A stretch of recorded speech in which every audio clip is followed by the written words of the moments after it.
I watched a new show this week. Oh, X-Men do that now. 97. I'm sure you guys watched it, right? The I X-Men watched the first 97? I watched the first episode. I didn't watch the Okay. second. I watched the first two. Okay. First What two are did, the ones posted so far, right? It's just the first two. yeah, it's just the first two. What did Huh. you all right. Well, John, you went, what did you think? It was good. It was good. You don't sound convinced. It doesn't. I mean, I actually, to be honest, I never really watched the first series. I mean, I watched Okay. a little bit of it because sometimes it was the only thing on, but it always. Competed Again, with Batman, I know. well, we've talked about this before. Well, yeah, I mean, I never missed an episode of that, but we've talked about this before. Like, the voice actress for Storm always sounded like she's on a Shakespearean stage, and just Yeah, it it's got Storm though. well, yeah, but it was all hammy. It was really really hammy, and They kept that up in this I know show. I know that's the thing, and it's really a dichotomy because some of the voice acting, it sounds like a high school play, and yet the themes and some of the storylines are very deep. So Yeah. I don't know. I'm it. I'd watch the rest of it if I've got nothing else to do, and not just because I'm bored, but because I'm mildly interested. But it's not my cup of tea, I guess. Huh. All right. What about you, What JD? JD? It rules. It's That's here's the thing. okay. It's your thing. Yeah. It is. It's a millennial show, right? Like this is something that connects to. I'm an older millennial, like Mhm. so this connects to me and the people that grew up in the '90s. So like for us, like X Men and Batman launched the same year, right? They Yeah. both launched in the fall of '92, Yep. and they're very like I'm not going to argue that Batman wasn't the better show, but X Men had really good writing, and what I thought where I think X Men leapfrog Batman is very much is very much an episodic TV show. The Batman Yeah. animated series you could watch any episode out of order, Right. whereas X Men is more along the lines of what TV is today, where it's very serialized, right? Which is the X Men series. That's what Chris Claremont really brought to comics more. So I know continuity was big in Marvel, but when it came to the Claremont X-Men stuff, like it's a soap opera. Like you have to know what's going on, Yeah. right? Like you cannot just jump in the middle of it. It's still like that. Like you cannot just jump in the middle of X-Men and kind of feel the vibe. And the TV show follows that very well. And it's like you say, like sounds like a Shakespearean. Like, did you read Chris Claremont's X-Men? Like, Oh no, I get that that's part. what it is. Yeah. And fair enough. Yes, I get Like, that. and like I'll be honest with you, that is more Storm to me than Halle Berry was as Storm. Like Halle Berry never brought the gravitas of a god. Storm was a god in her home country, Yeah. right? So she carried like this is the woman that eventually married King T'Challa. Like this woman should have like some regal power and some like weight behind everything she says. Well, Right. there's a difference between gravitas and Well, goddamn, Joe, it's almost Just- goddamn Don, it's almost like it was a show meant for 12-year-olds.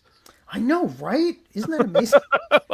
And I want to say that, like, I felt I mean, I'm with you, JD. Like, I feel like they took that show and brought it up a notch, They did. I right? felt Like, that way. like the dialogue's a little bit better this time around. The This is true. animation is This is definitely true. better than it Animation's was. definitely better, yeah. Yeah, like, I don't know. I liked it. I mean, I love the parallel to the original show too. They bring in a new mutant who is like bringing you into the world. So if you haven't seen the original show, this catches you up pretty quickly. Yeah, and it's gonna. I mean, it's gonna get convoluted very fast, which is what the original X-Men cartoon was. The X-Men, man. There's nothing more convoluted than the X-Men. Yeah, Like and that's kind of like if you know the X-Men, you're like, oh, that's Roberto. Like it took me a second. Like I knew right away who that was going to be. Immediately he walks in, I'm like, I wonder if that's going to be Roberto. It was like it felt like a continuation of X-Men 92, and it felt like it grew 97. up a little bit. The show was 97. The original show was X-Men 92. Right. Yeah. Because it starts in 92 and ends in 97. So this is the continuation is 97. Yep. So like it's got those early 90s vibes to it. I don't know, man. It hit for me. Yeah, the X-Men is like when everything is in the continuity, then there is no continuity, right? I Like, mean, it just is. The X-Men just is. Like it yeah, just Yeah. everything is on the table. Like you're just pulling from all sources. I mean, it works for me. What'd you think, Dave? Yeah, no, I liked it. I'm curious where they're going with that the storm uh stuff in this. I kind of like the idea of the the Magneto having to take over Charles's spot. Did you read Uh, those books? Because that's from the comics. oh, it is? Okay, I Yeah, yeah. assumed so. I That's assume they that's didn't create that for this. no, that's the John Romita when he was drawing X-Men. okay, I remember Okay. that one. Yeah, that's Yeah. like we're That talking was a like big deal. 80. Yeah, I'm talking like 86-ish, I want to say. Right up to like the I think it's right up to the era when they're riding around the outback. Like so Magneto was the leader of the X-Men. Like and that's what I love about the show. And it always just kind of grabbed randomly from X-Men history and just Right. plugged it in wherever they thought it would fit best, Right. you know?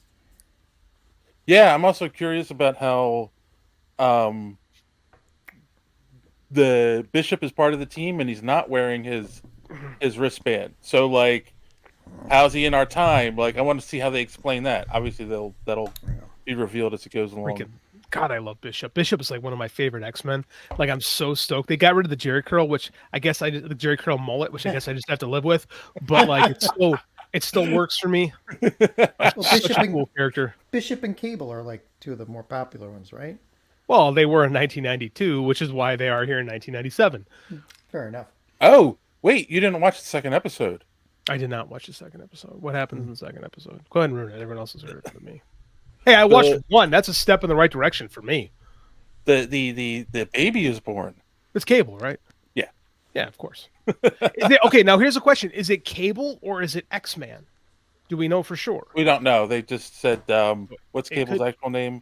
Nathan Summers. They just call him Nathan. Like that's how the show ends. They name him Nathan. As But it far as could I'm concerned, it's Trunks. Anime people will get that. Thank you, Don. Next man. Yes. But here's the thing: is like in different continuities, like Nate Summers could be, or he grows up to be Cable, and in other universes, in other timelines, he grows up to be X-Man. Hey, Kasan. Kasan says hello, fellas. Oh yeah. So I'm Curious. I love all this shit. This is great. Oh wait. Don says Cable and X-Men are the same, different timelines. Correct, divergent timelines. Yeah, it's Nate Summers. That's what I'm saying. It's all the same dude. It's just in one universe he goes this way and gets huge. In another universe he's not quite as huge. Lifts when more everything in is the in other timelines. continuity, there is no continuity. Which is the X-Men. Right. That's what we're at.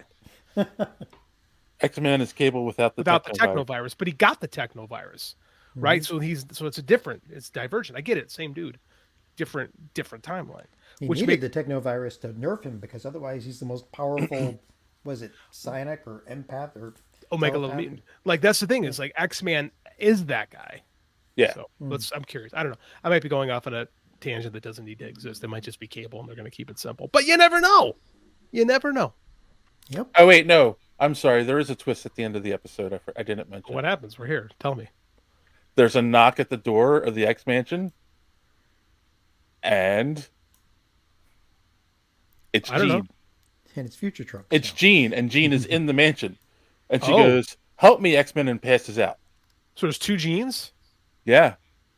Oh, there's a lot of places they can go with that. Uh-huh. Ooh, exciting.